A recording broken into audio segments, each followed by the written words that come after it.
Hello again. It's Mrs. Miko. We're going to be talking about chapter 23. So let me just pull up. So hopefully you have your books open as we go through this and your questions, and you're filling in what you need to from our discussions. Okay, so we know that from our last discussion that the King and the Duke recognized that a Shakespearean portrayal was not going to be what the crown in Brooksville is going to respond to. And so they definitely sought to gather a crowd in by having a lowbrow performance, one that would be, vulgar and unseemly for the town. And so that's how chapter 23 starts. Crowd, packed house, of course. And the show is nothing more than the king dancing around, painted in like a rainbow, naked, and that's the extent of the show. And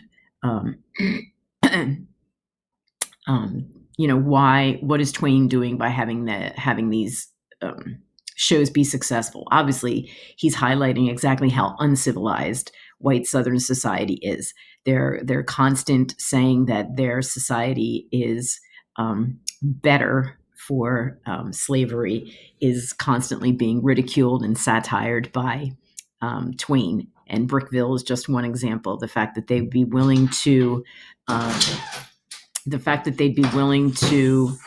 give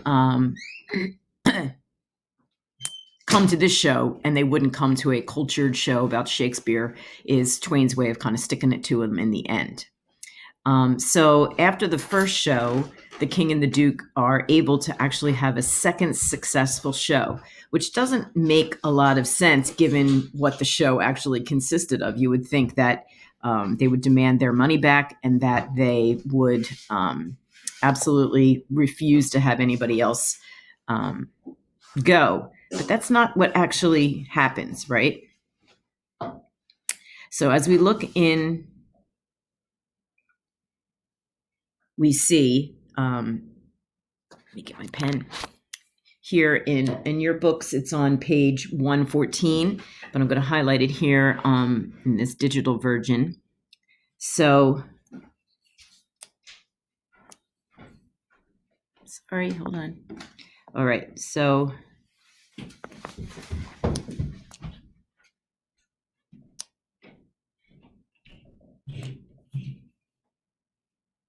don't want sticky notes. Just want to be able to write on this. Why can't I write on it? Oh, there we go. Okay, so just want to point out what the response is. So first thing we need to note, right, is that a fine-looking man jumps up on the bench and shouts, right? And so this is what he says. "Hold on, just a word, gentlemen. We are sold, mighty bad sold." And what they mean by that is, we've been fooled. But we don't want to be the laughing stock of this whole town, I reckon, and never hear the last of this thing as long as we live. No, what we want is to go out of here quiet and talk this show up and sell the rest of the town. Then we'll all be in the same boat. Ain't that sensible? You bet it is. The judge is right, everybody. All right, so this is a judge that's saying this, right?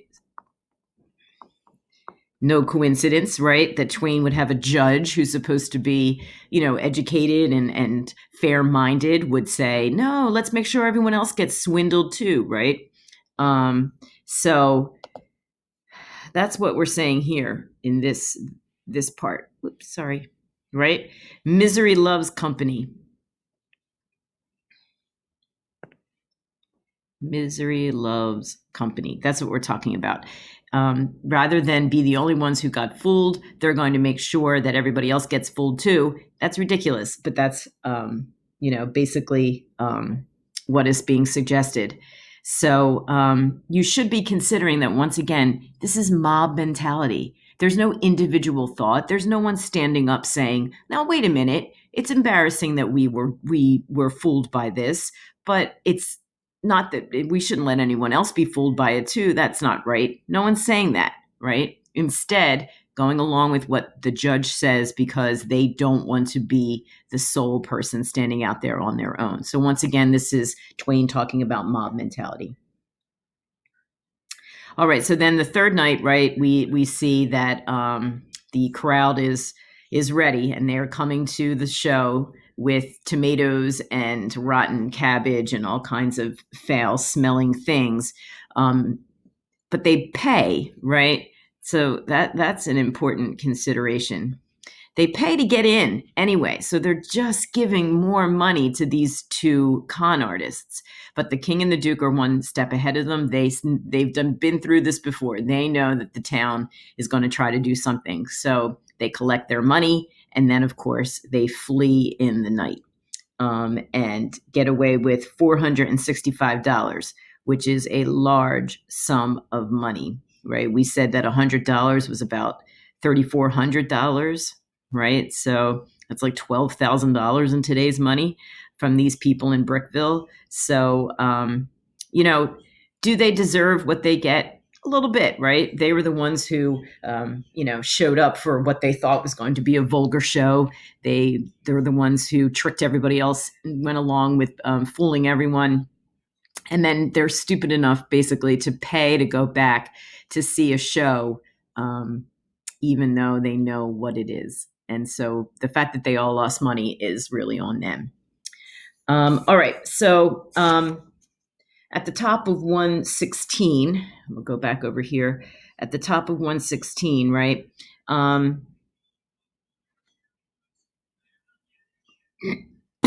Jim and Huck are talking. And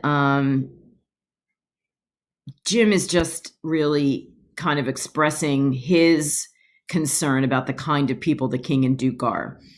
He sees through it too now, right? He may not totally understand they aren't kings, but he certainly understands that they're not good people. And he is expressing this to Huck. Right? And Huck goes on this kind of dissertation about kings and what they do and how all kings are not good people, right?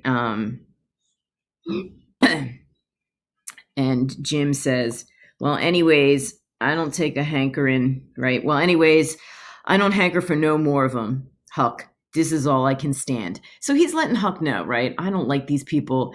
Jim has far more of a conscience than Huck or Jim or any of the people in Brickville, right? So once again, Twain kind of not only like pointing out how uncivilized the white South is, but pointing out in many ways how Jim is more civilized than any of them.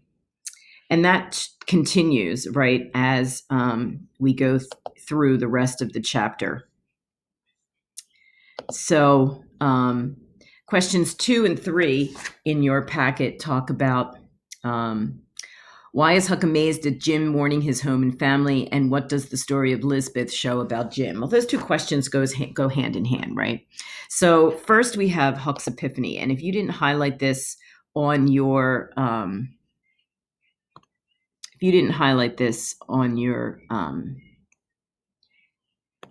in your books, you really need to, right? Because it's pretty darn important in terms of showing some development of Jim.